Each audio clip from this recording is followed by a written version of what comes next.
नमस्कार दोस्तों, सतीश इन्फॉर्मेशन पे आपका स्वागत है। आपको मालूम ही होगा कि बिहार सरकार की तरफ से लेबर कार्ड के लिए एक योजना चलाई जा रही है। तो आज हम बात करेंगे कि लेबर कार्ड कैसे आप बनवा सकते हैं और लेबर कार्ड से आप किस किस योजनाओं का आप लाभ उठा सकते हैं। तो शुरू से लेकर अंत तक वीडियो में जुड़े रहिए और वीडियो पसंद आए तो लाइक कर दीजिए, चैनल को सब्सक्राइब कर दीजिए। आइए वीडियो को शुरू करते हैं।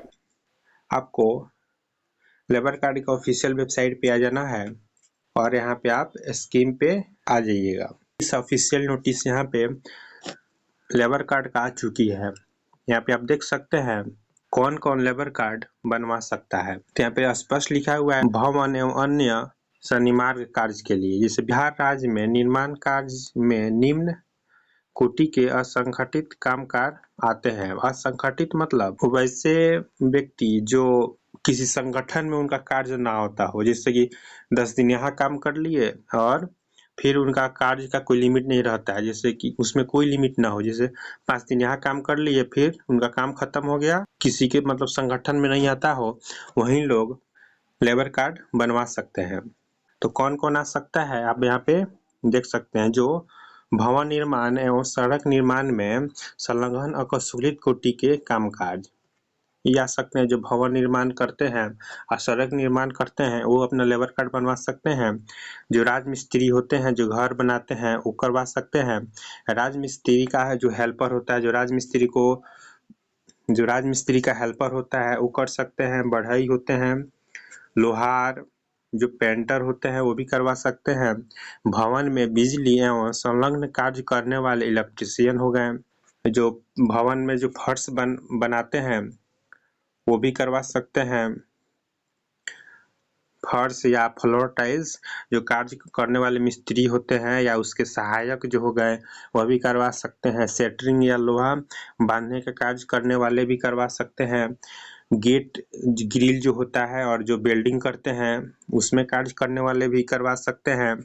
जो कंक्रीट मिश्रण करने वाले होते हैं, जो कंक्रीट मिश्रण करने वाले होते हैं और कंक्रीट मिश्रण के जो मशीन होता है उसके साथ जो काम करने वाले होते हैं वह भी करवा सकते हैं। महिला जो कामगार हैं वो भी अपना करवा सकती हैं।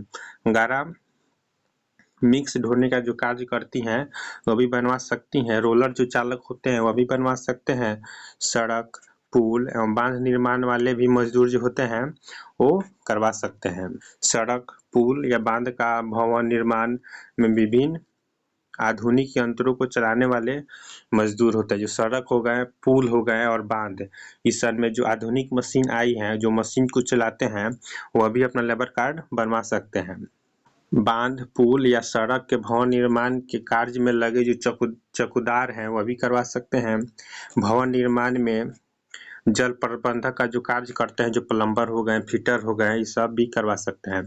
ईंट निर्माण और पत्थर तोड़ने के जो कार्य करते हैं मजदूर, वैसे मजदूर जो ईंट निर्माण और पत्थर तोड़ने का कार्य करते हैं वह भी करवा सकते हैं। और रेलवे, टेलीफोन, हवाई अड्डा इत्यादि में जो अस्थायी कामगार हैं वो भी अपना करवा सकते हैं। मनरेगा कार्यक्रम के अंतर्गत बागवानी एवं वानिकी को छोड़कर, ध्यान दीजिए, कौन नहीं, मनरेगा कार्यक्रम के अंतर्गत बागवानी एवं वानिकी को छोड़कर इतना जो जितने भी हम बतलाए हैं इस सारा अपना लेबर कार्ड बनवा सकते हैं। लेबर कार्ड बनवाने के लिए इसमें आपका 18 से लेकर 60 साल तक आपका उम्र होना चाहिए, वहीं उसका सदस्य बन सकते हैं। इसमें आपको 5 वर्षों तक 50 रुपया का शुल्क देना पड़ता है और फिर 5 साल के बाद आपको रिन्यूअल करवाना पड़ता है, शुल्क कटता है। जो लेबर कार्ड बनवाते हैं ना उनको 5 वर्षों तक 50 रुपया का शुल्क कटता है और फिर आपको 5 साल के बाद रिन्यूअल करवाना पड़ता है। और फिर आपको जैसे रिन्यूअल आप नहीं करवाइएगा तो सरकार का कोई भी लाभ है आपको नहीं मिल पाएगा, इसलिए रिन्यूअल करवाना पड़ता है 5 साल के बाद। और रिन्यूअल करवाने के बाद फिर आपको शुल्क लगता है। यदि आप लेबर कार्ड बनवाते हैं तो आप इसे बनवाने के लिए ऑफलाइन या ऑनलाइन दोनों कर सकते हैं, लेकिन अभी ऑनलाइन पोर्टल नहीं चल रही है तो आप ऑफलाइन इसका फॉर्म भर के आप बनवा सकते हैं। पंचायत में जो होते हैं उनसे आप पंचायत में आप फॉर्म जमा करके आप बनवा सकते हैं। तो कौन कौन सी डॉक्यूमेंट आप कर सकते हैं, जैसे आधार कार्ड इसमें अनिवार्य होता है, बैंक खाता हो गया, उम्र का जो प्रमाण पत्र है वो आप दे सकते हैं, फिर आपका मतदाता पहचान पत्र, स्कूल का प्रमाण पत्र, जन्म प्रमाण पत्र, चिकित्सा पत्राधिकारी द्वारा निर्मित प्रमाण पत्र। और इसमें आपको 90 दिन तक ही आप कहीं आप काम किए हुए हैं तो 90 दिनों तक प्रमाण देना रहता है। जैसे कि आप किसी ठेकेदारी के अंदर काम कर रहे हैं तो जो ठेकेदार है उनसे आप लिखित बनवा कर भी आप दिलवा सकते हैं, या आप खुद से भी मतलब स्वयं घोषणा करके भी आप जमा कर सकते हैं कि आप कहीं काम 90 दिनों तक किए हैं। उसके साथ 2 रंगीन पासपोर्ट साइज फोटो भी दे सकते हैं। आइए इस लेबर कार्ड से किस किस योजनाओं से आपको लाभ मिलेगी, आइए हम बात कर लेते हैं। जैसे कल्याणकारी योजना है जो कि निम्न है, बिहार में बहुत सारी चल रही है, जैसे कि मातृत्व लाभ। यदि आपका लेबर कार्ड कम से कम 1 साल का हो गया है और आप जो भी महिलाएं कम से कम 2 बच्चों के डिलीवरी तक, जो डिलीवरी के टाइम होता है आप समझते हैं कि इतना काम करना मुश्किल होता है, तो आपको 90 दिनों तक मजदूरी का जो राशि होता है आपको दी जाएगी। मतलब 90 दिन की आपका कोई काम करना नहीं रहेगा, कम से कम 2 बच्चों तक ही काम करना नहीं रहता है उसका, फिर भी आपको मजदूरी आपको दी जाएगी। शिक्षा के लिए भी आपको वित्तीय सहायता मिलता है। कम से कम आपको 1 वर्ष का सदस्यता होना चाहिए और आपका पुत्र या पुत्री, यानी आपके पास 2 बच्चा हो, पुत्र या पुत्री हो, तो उसके पढ़ाई के लिए जैसे कि आईआईटी, आईआईएम और एम्स आदि सरकारी उत्कृष्ट स्थानों में दाखिल होने पर भी इसका ट्यूशन फीस जो होता है वो आपको सरकार देगी। बीटेक अथवा समकक्ष कोर्स हुआ उसके दाखिला होने के लिए 20,000 तक सरकार आपको मदद करेगी। सरकारी पॉलिटेक्निक, नर्सिंग या डिप्लोमा कोर्स के लिए आप अध्ययन कर रहे हैं तो आपको 10,000 की सहायता दी जाएगी।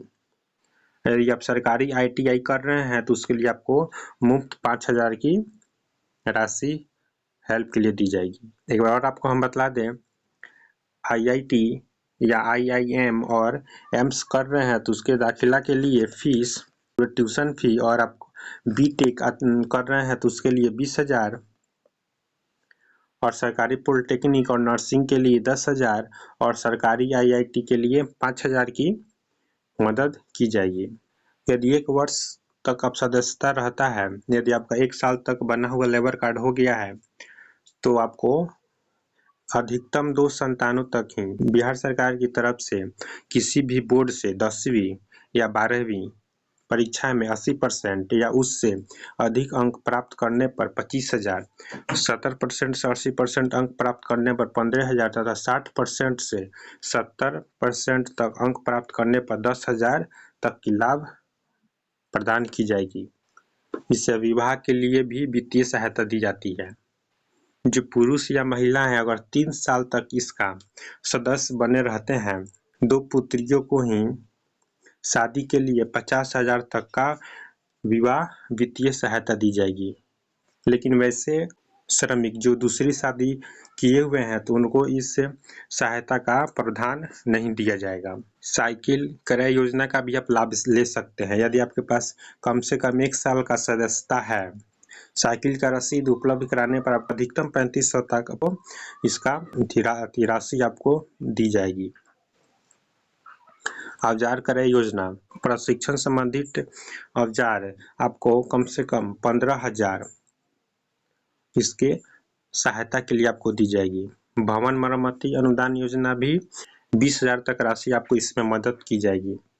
आपके पास 3 वर्षों तक इसका सदस्यता रहता है तो आपको भवन मरम्मती अनुदान दी जाएगी, कम से अधिकतम 20,000 तक, सिर्फ एक बार दी जाएगी आपको। यदि जो साइकिल और औजार का राशि प्राप्त हो चुका है उनको यह लाभ नहीं दिया जाएगा। लाभार्थी को चिकित्सा सहायता भी दी जाएगी। वार्षिक चिकित्सा सहायता योजना का भी उनको लाभ मिलेगा और उनको पेंशन का भी लाभ दिया जाएगा। न्यूनतम 5 वर्ष तक जो इसका सदस्य बने रहते हैं, 60 वर्ष की आयु के पश्चात उनको 1,000 रुपये का पेंशन का जाएगा। विकलांगता पेंशन भी उनको दिया जाएगा, उन्हें 1,000 प्रति माह दिया जाएगा। जो लकवा, कोर, टीबी अथवा दुर्घटना में अस्थायी विकलांगित हो चुके हैं उनको 1000 रुपये प्रति माह दिया जाएगा। दाह संस्कार के लिए भी आर्थिक सहायता दी जाती है, उनको 5000 रुपये दी जाएगी। और मृत्यु का लाभ भी इसको आप ले सकते हैं। जो स्वाभाविक मृत्यु हुआ हो उनको 2 लाख रुपए और जो दुर्घटना में जिनका मृत्यु हो गया हो उनको 4 लाख रुपए दी जाएगी। यदि आपदा के समय मृत्यु हो जाती है तो उनको आपदा प्रबंधक द्वारा 1 लाख रुपए दी जाएगी। परिवार का पेंशन यानी जो पेंशनधारी की अगर मृत्यु हो जाती है तो उसके पश्चात जो भी आपको मिलती है पेंशन उसका 50% पेंशन दिया जाएगा। पितृत्व लाभ, न्यूनतम 1 वर्ष तक आप इसका सदस्य हैं और आपका देहांत हो जाता है तो आपकी पत्नी को जो तक 2 डिलीवरी के समय तक 6000 रुपये प्रति डिलीवरी के टाइम 6000 रुपये आपको दी जाएगी। अब प्रधानमंत्री श्रम योगी मानधन योजना, यदि आपका आयु 18 से 40 वर्ष के राशि वाहन बोर्ड द्वारा 5 वर्षों तक दिया जाएगा। आयुष्मान भारत प्रधानमंत्री जन आरोग्य योजना का भी लाभ मिलेगा। यदि आपको जो भी स्कीम का फायदा उठाना है तो आप उसका यहाँ पे फॉर्म भर कर उसका आप लाभ ले सकते हैं। जैसे आपको औजार कर्म योजना हो गया, दाह संस्कार हेतु आर्थिक सहायता हो गया या नगद पुरस्कार हो गया, इस सब का फॉर्म भर कर आप लाभ ले सकते हैं। जैसे कि आप एक फॉर्म आप देख रहे होंगे, इसका आप यहाँ पे फॉर्म भर के आप जमा करके उसका फायदा ले सकते हैं। बस वीडियो में इतना ही। वीडियो पसंद आए हो तो लाइक कर दे, चैनल को सब्सक्राइब कर दे। धन्यवाद।